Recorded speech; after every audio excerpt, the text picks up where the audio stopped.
ნინო ბურჯანაძეს მივესალმებით, საღამოშვიდობისა ქაბოტონ ნინო. საღამოშვიდობისა. დიდი მადლობა რომ ხართ გადაცემის სტუმარი. თქვენ ცოტა პესიმისტური განცხადებები გააკეთეთ, თქვენ ამის საბაბი გაქვთ, არგუმენტები გაქვთ. საინტერესოა როგორ ხედავთ თქვენს გეგმებს პოლიტიკურს, თუნდაც მეორე ტურამდე. იცით რა, მე არ გამიკეთებია პესიმისტური განცხადებები, მე გავაკეთე ის განცხადებები, რომლებიც არის აბსოლუტურად რეალობიდან გამომდინარე. სურათი ნამდვილად ძალიან მძიმე და უსიამოვნოა, რაც ეხება ესე ვთქვათ საქართველოს ხვალინდელ დღეს და მომავალს. ეს არ არის პესიმიზმი, ეს არის სამწუხაროდ რეალიზმი და რეალისტური ხედვა იმ გამოცდილებიდან გამომდინარე, რომელიც მე მაქვს. და მე როცა ეხლა მაწვდიან ინფორმაციებს ცალკეული ესე ვთქვათ ოცნების აქტიური მხარდამჭერების განცხადებებთან დაკავშირებით, ზოგი ექსპერტის განცხადებასთან დაკავშირებითაც მე იძულებული ვარ საზოგადოებას გავახსენო რამდენჯერ ისროლეს ქვები, კენჭები კი არა, ქვები ჩემი მიმართულებით, როდესაც მე ვამბობდი იმას, რაც საზოგადოებას არ მოწონდა, ოღონდ სამწუხაროდ მე ჩემი პროგნოზები მართლდებოდა. რომელ განცხადებებს გულისხმობთ შეიძლება? მაგალითად, განცხადებას, რომელსაც მე ვაკეთებდი, როდესაც ვარდების რევოლუციის შემდეგ სააკაშვილი ითხოვდა მისი ძალაუფლების გაძლიერებას და ამას მხარს უჭერდა მაშინდელი პრემიერ-მინისტრიც ზურაბ ჟვანია, როდესაც მე კატეგორიულად ვეწინააღმდეგებოდი კონსტიტუციაში იმ ცვლილებების შეტანას, რომელიც ასუსტებდა პარლამენტს და აძლიერებდა აღმასრულებელ ხელისუფლებას. მე მახსოვს მაშინ დიდი თავდასხმები მედია საშუალებებისგან, არასამთავრობო ორგანიზაციების, პოლიტიკური ძალების მხრიდან, რომლებიც ერთხმად მადანაშაულებდნენ იმაში, რომ ბურჯანაძეს არ უნდა რომ თავის ძალაუფლებას შეელიოს და პარლამენტი დასუსტდეს და ამიტომ ეწინააღმდეგება ახალგაზრდა რეფორმატორსო. რა მოვიგეთ მთელმა საქართველომ იმით, რომ ჩემი სიტყვა მაშინ ვერ გავიდა, იმიტომ რომ მარტო ვიყავი, ეს ყველას კარგად გვახსოვს. ასევე შეგახსენებთ 2004 წლის საპარლამენტო სიას, 2008 წლის საპარლამენტო სიას, როდესაც ასევე სრულიად მედია, არასამთავრობოები, ექსპერტები, საზოგადოების დიდი ნაწილიც ჩემი ბრალდებებით იყო დაკავებული, რომ რას ქვია ნინო ბურჯანაძე სიაზე არ ეთანხმება სააკაშვილსო, ოღონდ არავის არ გაახსენდა და არავის არ უნდოდა იმის დანახვა, რომ მე ვეწინააღმდეგებოდი საკონსტიტუციო უმრავლესობა ჰქონოდა იმ გუნდს, რომელსაც მე წარმოვადგენდი, იმიტომ რომ ვიცოდი, რას ნიშნავდა საკონსტიტუციო უმრავლესობა და ესეც როგორ დამთავრდა, კარგად გვახსოვს. სავარაუდოდ ექნება ამჟამინდელ მმართველ გუნდსაც. სწორედ ამის შესახებ მინდა გკითხოთ, გასაგებია ეს ყველაფერი, თუმცა წინ მეორე ტურია და სწორედ იმიტომ რომ რაღაცნაირად შეებრძოლოს, ასე ვთქვათ, ოპოზიცია საკონსტიტუციო უმრავლესობის ერთი პარტიის ხელში ყოფნას, არის ინიციატივები სხვადასხვა ტიპის, მათ შორის მაგალითად დღის ბოლოს საზოგადოების მხრიდანაც კი, რომ მოწოდება იყოს ყველა ოპოზიციური პარტიის მხრიდან, რომ მათ მხარდამჭერებმა არჩევანი გააკეთონ ოპოზიციის კანდიდატების სასარგებლოდ. ამ შემთხვევაში ფაქტობრივად ნაციონალური მოძრაობის კანდიდატების მხარდამჭერას გულისხმობ, ვინაიდან უმეტეს შემთხვევაში სწორედ მმართველი პარტიის კანდიდატს ამ ოპოზიციური ძალის წარმომადგენლები უპირისპირდებიან. რა ხედვა გაქვთ თქვენ ამ მიმართებაში? მე პირდაპირ გეტყვით, რომ ნუ მიგვაკუთვნებთ იმ ოპოზიციურ ძალებს, რომლებიც 1%-ითაც კი უშვებენ ნაციონალური მოძრაობის მხარდაჭერას. მე არ გაკუთვნებთ აზრს, მესმის გეუბნებით, იმიტომ რომ თქვენ არ გვაკუთვნებთ, მაგრამ სულს ჰქონდა ამისი მცდელობა, რომ იმავე ბინძური მეთოდებით ემუშავა, რა ბინძური მეთოდებითაც ნაციონალური მოძრაობა მუშაობდა ჩვენს წინააღმდეგ, როდესაც ყველანაირ ცილს გვწამებდა, სულსაც ჰქონდა ამის მცდელობა, რომ Facebook-ით გაევრცელებინა ეს ცილის წამება, რომ თითქოს და ჩვენ 1%-საც კი უშვებდით იმისას, რომ ჩვენ მომხრეებს ხარი დაეჭირათ ნაციონალური მოძრაობისთვის. ეხლა ეს იმდენად აბსურდია, რომ ლაპარაკიც კი წარმოუდგენლად მეჩვენებოდა მე ამაზე, მაგრამ როდესაც ადამიანები არსებობენ ქვეყანაში, რომლებიც მე მაინც ეხლა რუსეთუმეთ ვითვლები და каждый думает в мире своей спорченности. თქვენი პარტია არ არის მიმართვის ადრესატი, ხო? სწორედ აი ესეთი გამოთქმა არსებობს, каждый думает в мире своей спорченности. ანუ რამდენადაც უკაცრავად და გაფუჭებული ადამიანი, იმდენად შეუძლია სხვისი გაფუჭებულობას წარმოიდგინოს, ასე რომ აღმოჩნდნენ ადამიანები, რომლებმაც ესე ვთქვათ დაიწყეს ამ ინფორმაციის გავრცელება. ჩვენ კატეგორიულად გამოვრიცხავთ რაიმე ტიპის თანამშრომლობას ნაციონალურ მოძრაობასთან და მით უფრო ნაციონალურ მოძრაობისათვის მხარდაჭერას, რაც შეეხება საკონსტიტუციო უმრავლესობის არ მიცემას ან არ დაშვებას ამისას ქართული ოცნებისათვის, არ არის აუცილებელი, რომ ნაციონალურ მოძრაობას დაუჭირო ამისათვის მხარი. არა, ჩვენ მქონდა მესამე გზა ალტერნატიული, რომელიც არის ყველაზე სწორი და სამართლიანი. ეს განცხადება მე გავაკეთე და ვისაც გაგონება უნდა და გაიგონა იმ ადამიანებმა, ლაპარაკია ჩვენს მოთხოვნებზე 300-მდე საჩივარზე, რომელიც გვაძლევდა იმის საშუალებას, რომ გადათვლილიყო უბნებზე ხმები, რომელიც მე დარწმუნებული ვარ მოგცემდა იმის შესაძლებლობას, რომ არჩევნების კორექტირება მომხდარიყო. ჩვენ ნამდვილად გადავლახავთ ბარიერს, თუ უბნები გაიხსნება და იმიტომ არის, რომ ხელისუფლება კბილებით იცავს ყველა ოქმს, რომ არავითარ შემთხვევაში არ გაიხსნას უბნები და თუ ასეთი გახსნა მოხდებოდა და სამართლიანობის აღდგენა დაიწყებოდა ამ მიმართულებით მაინც, რომ უბნები გაიხსნებოდა და ხმები გადაითვლებოდა, ჩვენ აღმოჩნდებოდით ბარიერ გადალახულ პარტიათა შორის და ასეთ შემთხვევაში არც ნაციონალებს დაემატებოდა არც ერთი ხმა და ქართული ოცნებაც ვერ მიიღებდა ვერავითარ შემთხვევაში საკონსტიტუციო უმრავლესობას. მაგრამ სწორედ ამიტომაც გვეწინააღმდეგება ქართული ოცნება, როგორც საოლქოებში, ასევე სასამართლოებში, რომლებმაც კატეგორიულად უარი განაცხადეს ჩვენი მოთხოვნების დაკმაყოფილებაზე და ალბათ ასე იქნება, ასე ვთქვათ, შემდეგ საოლქო სასამართლოებშიც. თქვენ დღეს ამბობდით, რომ ფაქტობრივად არ არსებობს სამართლიანობის პოვნის აღარანაირი გარანტია და არჩევნები კარგავს ქვეყანაში აზრს. რას აქვს მაშინ აზრი დღეს საქართველოში? ხატია, მე გეტყვით, იცით, ყოველწუთს ახალ-ახალი სიურპრიზები მოდის ქართული ოცნების მხრიდან და იმ ადამიანებს, რომლებიც ოცნებაში არიან გართულები და კიდევ მესიანიზმის ჯერად ქართული ოცნების მხრიდან კიდევ ერთხელ მიმართავდა ვეუბნები, რომ ძვირფასო მეგობრებო, დიახაც, რომ ავტოკრატია მოდის საქართველოში, ნამდვილად შემიძლია ეს ვთქვა. ოღონდ ამას თქვენ მიხვდებით, როგორც ყოველთვის ბურჯანაძის განცხადებას ხვდებოდით 3, 4 და 7 წლის შემდეგ, მიხვდებით მაშინ, როდესაც ქვეყანაში უკვე ძალიან მძიმე პროცესები იქნება განვითარებული და როცა ამის გამოსწორება უკვე რთული იქნება. აი მე ახლა ხელში მიჭირავს 2 დოკუმენტი. ამ საღამოს მივიღეთ ეს სიურპრიზი ჩვენ ცენტრალური საარჩევნო კომისიის მხრიდან, რომელიც მიუხედავად ჩემი ესე ვთქვათ გარკვეული იმედებისა, რომ მეტნაკლებად ობიექტურობას მაინც დაიცავდა, როგორც ჩანს, ისევე ზის, ესე ვთქვათ, ბიძინა ივანიშვილის ჯიბეში, როგორც დანარჩენი სტრუქტურები საქართველოში. მე ხელთ მაქვს საქართველოს საარჩევნო ადმინისტრაციის დადგენილება, რომელიც 2014 წლის არჩევნებს ეხებოდა და ხელთ მაქვს ახალი დადგენილება და ეს მართლა ხო ისაოცრება. ვიცით რა? ნაციონალები იყენებდნენ ცოცხლებს, იყენებდნენ ხელკეტებს, იყენებდნენ ცილისწამებას, ყველაფერ უბედურებას, მაგრამ იმას ახერხებდნენ, რომ კანონში მაინც არ დაეწერათ, ან რაღაც ისეთი ფურცელზე არ დაეტოვებინათ, რომელიც გამოააშკარავებდა ძალიან ნათლად მათ სახეს.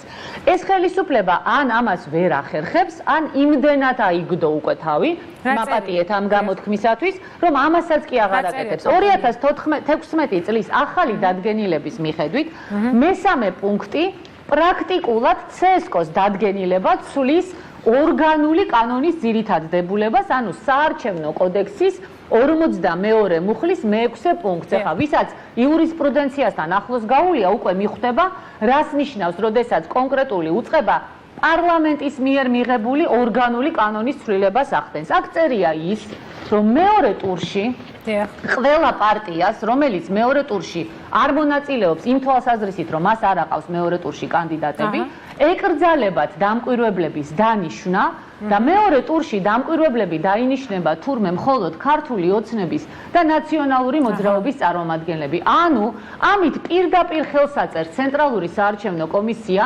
ბიძინა ივანიშვილის და სუსის დავალებით იმას, რომ არავინ არ უნდა დაინახოს გარდა ქოცების და ნაცების რა ხდება უბნებზე მეორე ტურის დროს.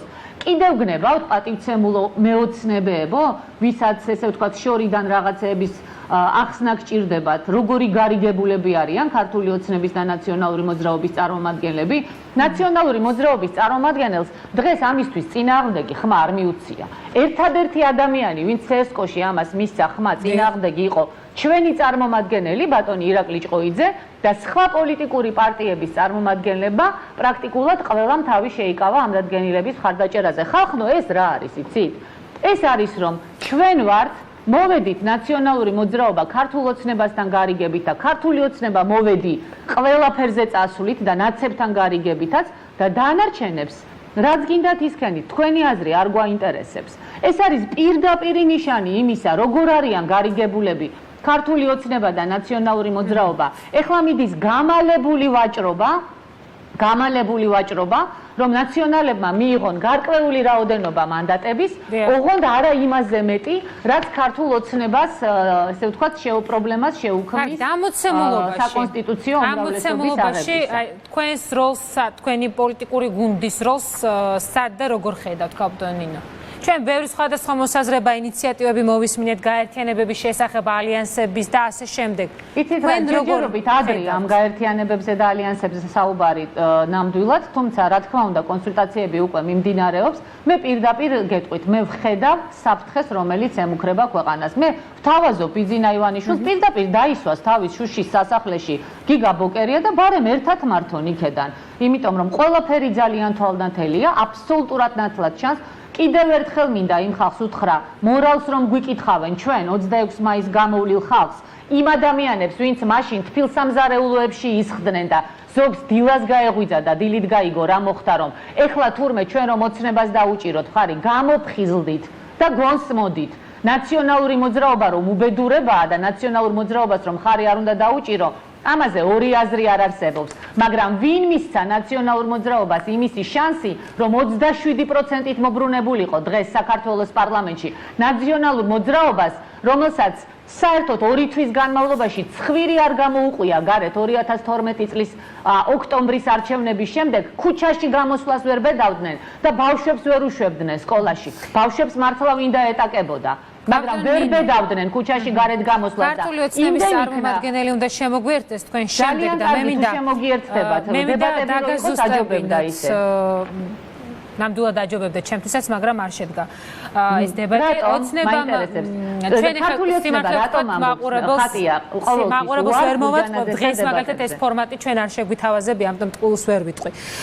მოკლედ მინდა დავაზუსტოთ, თუ შესაძლებელია თქვენ ვაჭრობა ახსენეთ ოცნებასა და ნაციონალურ მოძრაობას შორის, შეგვიძლია მეტი სიცხადე შევძინოთ აი ამ ვაჭრობას, თქვათ რა ტიპის გადანაწილებაზე მიდის ვაჭრობა, თუ ეს ასეა. უკაცრავად, იცით რაშია საქმე ხა, პოლიტიკა, იცით როგორი რაღაცა არის. პოლიტიკაში ჩანს რაღაცეები და ხა თუ ადამიანს ანალიზის გაკეთება შეუძლია, ანალიზს გააკეთებს, თორე ხა ბოკერია და ბიძინა ივანიშვილი, რა თქმა უნდა, ხა ჩუმად შეხვდებიან ერთმანეთს და მე ხა ნამდვილად კიდეც რომ მქონდეს საშუალება მოსასმენი აპარატურა დავაყენო, ამას არ ვიკადრებ და არც ამაქვს ამისი საშუალება, თუმცა იქნება რომ აუცილებლად მოხდება ისე რომ ერთშვენიერ დღეს ეს ყველაფერი გამოაშკარავდება. ქართული ოცნების წარმომადგენელი, მე არ ვიცი ვინ შემობძანდება ხა თქვენთან ერთ-ერთში. გიავოლსკია ჩვენი ძალიან კარგი რომ ბატონი გიავოლსკია, ბატონ გიასთან კარგი იქნებოდა რომ ესაუბრის საშუალება მქონოდა, მაგრამ ბატონმა გიამ გვიპასუხოს ორ მარტივ კითხვაზე. ჯერ ერთი რას ნიშნავს ეს დადგენილება, რომელიც დღეს ცენტრალურმა საარჩევნო კომისიამ მიიღო და რატო გვერთმევა ჩვენ დანარჩენ პოლიტიკურ პარტიებს კანონის დარღვევით, ორგანული კანონის დარღვევით იმისი შესაძლებლობა, რომ დავაკვირდეთ არჩევნების მეორე ტურს. ასევე ბატონმა გიამ გაგვცეს პასუხი. კი ბატონო, მე ვუშვებ იმას, რომ შეიძლება ჩვენ მართლა 3% ნახევარი ავიღეთ დანარჩენ საქართველოში, თუმცა რატომღაც აჭარაში მივიღეთ ორჯერ მეტი 7%, რისი მსგავსი პრეცედენტიც არასოდეს არ ყოფილა საქართველოში, ну თუ არ ჩავთვლით აღორძინების პარტიას, რომელიც იყო რეგიონალური პარტია და ჩვენი პარტია რეგიონალური პარტია არ არის. ბატონო გია, მოგმართავთ კითხვით. ყველა განცხადებაში ვაკეთებ განცხადებას. მზადა ვარ მოგილოცოთ გამარჯვება, ოღონდ დაგვარწმუნეთ, რომ ჩვენ მართლა 3% ნახევარი ავიღეთ. გაახსენით ბატონო უბნები და მოგვეცით ოქმების გადათვლის შესაძლებლობა. თუ აღმოჩნდება, რომ ყველაფერი აბსოლუტურად სუფთად არის ჩატარებული, ბოდიშს მოვიხდი ამდენი აურზაურისთვის, მოგილოცავთ და გვერდზე გავდგები. თუ არ გეშინიათ, რომ იმ უბნებზე უბედურებებია გაკეთებული და გადმოწყობილია ბურჯანაძის ბიულეტენები, როგორც ქართული ოცნების, ასევე ნაციონალური მოძრაობის დასტებში, რატომ არ ხსნით უბნებს? რატომ მიიღო კონკრეტული დავალებები, მაგალითად საბურთალოს მერვე უბნის კომისიის თავმჯდომარემ, მაშინ როდესაც გაყალბებული ოქმის ესე ვთქვათ, გასაბათილებლად ჩვენ ორიგინალი გვეჭირა ხელში და კაცმა თქვა, რომ დიახ მე უნდა გავხსნა ეს უბანი, იმიტომ რომ წარმოუდგენელია ამის არ გახსნაო და სატელეფონო ზარის მერე რატო შეცვალა თავისი გადაწყვეტილება? ვისი სატელეფონო ზარი? ახლა ეგ არ ვიცი, ახლა ხატია ისეთ შეკითხვებს მისვამთ, ახლა გეგონებათ იმაში ვისაუბრდეს სუში და ყველა ტელეფონის მოსვენა მქონდეს ჩართული. რა მნიშვნელობა აქვს ახლა ჩემი პარტიიდან რო არ მიიღებდა დავალებას კომისიის თავმჯდომარე ცხადია, ხო? ფაქტია, რომ კომისიის თავმჯდომარე, რომელიც ამბობდა, რომ უნდა გაიხსნას უბანი, 5 წუთის შემდეგ მოდის გაფითრებული სატელეფონო ზარის მერე და უარს აცხადებს ამაზე. ფაქტია, რომ ყველა სასამართლოს ხდომამ უარი გვითხრა გადათვლაზე, ამას ესწრებოდა ოდირის წარმომადგენელი და აგერ ნახოთ რა დასკვნებს დაწერს ოდირის წარმომადგენელი. ასევე კითხეთ ბატონ გიავოლსკის, რატო მოხდა, რომ ამ არჩევნების წინ აბსოლუტურად ყველა უბანს პრაქტიკულად თითქმის თელ საქართველოში დაემატა 1000 ხმა, 1500 ხმა, 2000 ხმა არჩევნებამდე ერთი კვირით ადრე. და რატო მოხდა ძალიან ბევრი სხვა რამ, მაგრამ მთავარი კითხვა ეგ არის. თუ არ გეშინიათ ბატონებო, გადაგვათვლევინეთ ხმები და მასში ყველაფერი ნათელი გახდება. კარგით. სიტყვა რევოლუცია თქვენ დღევანდელ განცხადებაში გამოიყენეთ. მოდით სწორად რომ განმარტოთ და ვუთხრათ მაყურებელს, რას ნიშნავს თქვენი ასეთი ფრაზა, რომ როდესაც აღარ არის სამართლიანობის პოვნის გარანტია და არჩევნები ქვეყანაში აზრს კარგავს, ქვეყანას აქვს ორი გზა, ავტოკრატია, რომელიც უკვე ახსენეთ, ან რევოლუცია. ეს ესე ვთქვათ, ელემენტარული პოლიტიკური ლოგიკაა. მე კიდევ ერთხელ ვიმეორებ, მე არანაირი სურვილი რევოლუციის არ მაქვს და ღმერთმა ქნას, რომ ამ ქვეყანაში არასოდეს რევოლუცია აღარ მოხდეს, იმიტომ რომ არაფერი, ესე ვთქვათ, ძალიან სერიოზული პრობლემების გარდა არ მოაქვს თქო ვერ ვიტყვი, მაგრამ ნუ შეიძლება ესე ვთქვათ, პროგრესთან ერთად ძალიან მძიმე შედეგებიც მოაქვს რევოლუციებს. ამიტომ ჯობია რომ რევოლუციური გზით ვითარდებოდეს ქვეყანა და არა რევოლუციური გზით. მაგრამ ელემენტარული პოლიტიკური ლოგიკაა. ნებისმიერი ქვეყნის დღევანდელ მსოფლიოში განვითარების ორი გზა არსებობს. ან ქვეყანა ვითარდება დემოკრატიის გზით, როდესაც ავტომატურად ეს ნიშნავს იმას, რომ არჩევნებს აქვს აზრი და არჩევნებით ხან რჩება ხელისუფლება და ხან იცვლება, ან მეორე გზა არის ანტიდემოკრატიული, ანუ ან ავტოკრატია, ან დიქტატურა. იმედი ამ თქვა დიქტატურამდე არ წავალთ, მაგრამ ფაქტია, რომ ფულის დიქტატურა ნამდვილად დაამყარა ბატონმა ბიძინა ივანიშვილმა დღეს. ეს ცხადია. მიხეილ სააკაშვილი ხალხს აშინებდა ჯოხებით, ცოცხებით, პოლიციით, ძალით და უბედურებით და ბიძინა ივანიშვილი დღეს ესე ვთქვათ, იგივე მიზნების მიღწევას, ანუ ერთპიროვნულ მმართველობას ცდილობს, რომ მიაღწიოს ფულის მეშვეობით და ფული მას ძალიან ბევრი აქვს და დიდხანს არ გამოელევა. ასე რომ ქვეყანა ნამდვილად ორი არჩევანის წინაშე დგას. ან ქვეყანა განვითარდება დემოკრატიის გზით და ასეთ შემთხვევაში ამ ტიპის არჩევნები არ უნდა ტარდებოდეს და ესეთი გადაწყვეტილებები არ უნდა იყოს მიღებული. წინააღმდეგ შემთხვევაში არჩევნები აზრს კარგავს, როცა არჩევნები აზრს კარგავს, ეს ნიშნავს იმას, რომ ქვეყანა ვითარდება არადემოკრატიულად და ავტოკრატიის გზით, ხოლო მე ვთვლი, რომ საქართველოს მოსახლეობა, რაც არ უნდა ბევრი ფული კონდეს ერთპიროვნულ მმართველს, რომელმაც მოიპარა ეს არჩევნები, ყოველ შემთხვევაში მე და ჩემს პარტიას მოგპარა ხმები და ჯიბეში ჩაიდო, რაც არ უნდა იყოს, დიდხანს ადამიანები ამას არ მოითმენენ და მაშინ ეს რევოლუციამდე მივა. მე არ ვისურვებდი სცენარის ასეთ განვითარებას, მაგრამ ვხედავ, რომ ამის ალბათობა ნამდვილად არსებობს. გასაგებია, დიდი მადლობა. ეს ნინო ბურჯანაძე იყო და ჩვენ მის შეკითხვებს აუცილებლად დავუსვამთ გიავოლსკის, რომელიც რეკლამის შემდეგ შემოგვიერთდება ქართული ოცნება დემოკრატიული საქართველოს წარმომადგენელი, ასე რომ დაგველოდეთ.